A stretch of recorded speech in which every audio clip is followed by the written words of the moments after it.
Sometimes I think that Joe Biden could have left the most effectual legacy that we have ever seen in our lifetime. Sometimes I think that if Joe Biden would have spent the last year of his presidency knowing that it was probably going to be his last go at it, if he had spent that last year doing all of the things that Donald Trump has done in his first year of his presidency, I believe that not only would it have led to the complete collapse and ruin of the Democrat Party, and then from those ashes, something potentially better would arise, but that the effect that it would have had is that all of us as constituents who are already outraged and irate at what we've witnessed this last year under a different administration, if we had witnessed that under our own administration that we supported and voted for, it would have served to create such a movement against the Democratic Party that it would have dissolved. The representatives within the party, the senators, the Congress people, they would have been like, why is Joe Biden attacking the Department of Education? Why is he attacking the most vulnerable students within that public service? Why is he attacking students that need the most resources and attention? Why is Joe Biden going after federal workers? Why is he laying off hundreds of thousands of federal workers? Why is Joe Biden targeting the United States Postal Service? Can you just imagine?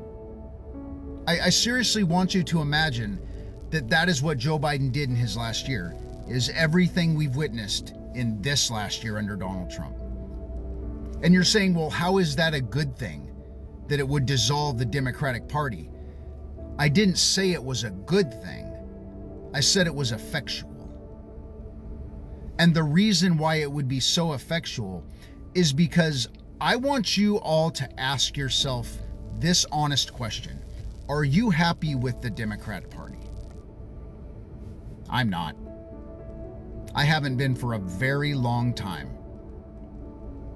And I know there are lots of you out there just like me who are ready for a change. And I don't mean the demagoguery that you hear from politicians of hope and change, and we're going to do this and that and make your lives a little bit better so you keep voting for us, but don't realize overall your lives are getting worse. I'm not talking about that kind of change. I'm talking about real change where real populism abounds, where the government of this country is representative of all of us. Because right now it isn't. Neither side represents the American people. They just don't. I mean, if you think that they do, then that's fine. But there are millions of us who don't agree with that, because we see every day, every month, every year, the same demagoguery, the same pandering, the same incrementalism that never keeps up with the crushing weight of the decimation of our economy, the decimation of our morality. We see it every day. The thing that would have been most effectual about that is that the Republican Party would have been as equally outraged and irate, if not more. And you're saying, no, they want a lot of these things that Donald Trump's doing. But that's the point. A lot of them are fine with what Donald Trump's doing, but a lot of them aren't. A lot of them are going along to get along because maybe they can't admit they were wrong. Maybe those ties have been severed with people close in their life, and there's no going back for them. So they're on board regardless. But I can guarantee one thing. If all the things Donald Trump has done in this year had been done by Joe Biden in his last year of his presidency, The Republican Party, the constituency en masse, the Republican Congress people, the senators, all the talking heads and pundits and on the news stations that align with the conservative fascist base, they would have been saying, can you believe what Joe Biden is doing to this country? He's coming after your children. He's coming after your schools. Can you believe that hundreds of thousands of federal workers don't have a job anymore? Does Joe Biden think about your families? Can you believe Joe Biden was coming after the SNAP programs? The assistance for people who don't have enough to eat in this country? Can you believe that he would do that to your children? That's exactly what they would be saying. Because it would be somebody named Joe Biden doing it. And Joe Biden is on the blue team. And they would act like they care about the American people so that they can ensure that they have power next time. Have you guys ever stopped to notice that that's all this is? Every 4 years, they lie, they pander, they manipulate, they deceive us all. They make promises they never live up to. They say they're going to do this and that, and then we forget about it, and so do they. The Republican Party would have been so irate at the gall of Joe Biden to do something that their man was supposed to do, that they would have never been able to go back on their outrage at what Joe Biden had done. Donald Trump would have become completely irrelevant leading up to that last contest, because the Republican Party, the constituents en masse, and the representatives who had been irate and outraged and complaining at what Joe Biden was doing to this country, they can't go back on that and say, well, we want more of the same just from Donald Trump. No, they outed themselves. They outed themselves because they were mad that a person named Joe Biden did it. He did it. That's it. That's it. You remember Let's Go Brandon? You remember that? It's just a game. I would wager for a lot of the constituency in the Republican Party and the Democrat Party as well.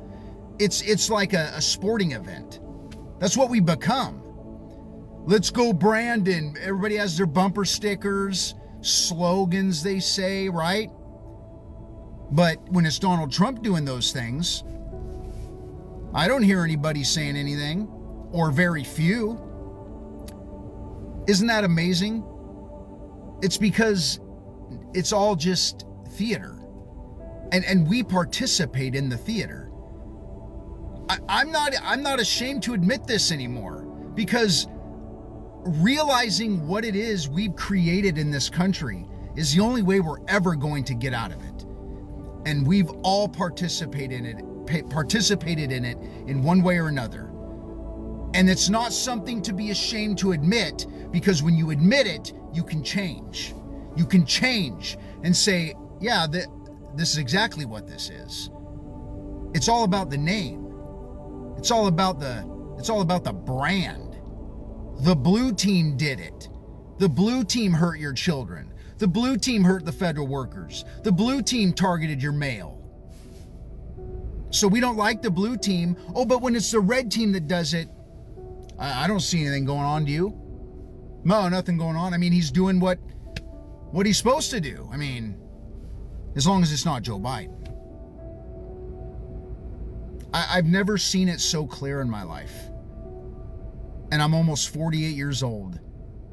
And I'm finally realizing that we've just been observers. They tell us our ultimate power is to go out every 4 years, every 2 years and vote. But what are we voting for? What are we voting for? For things to get progressively worse?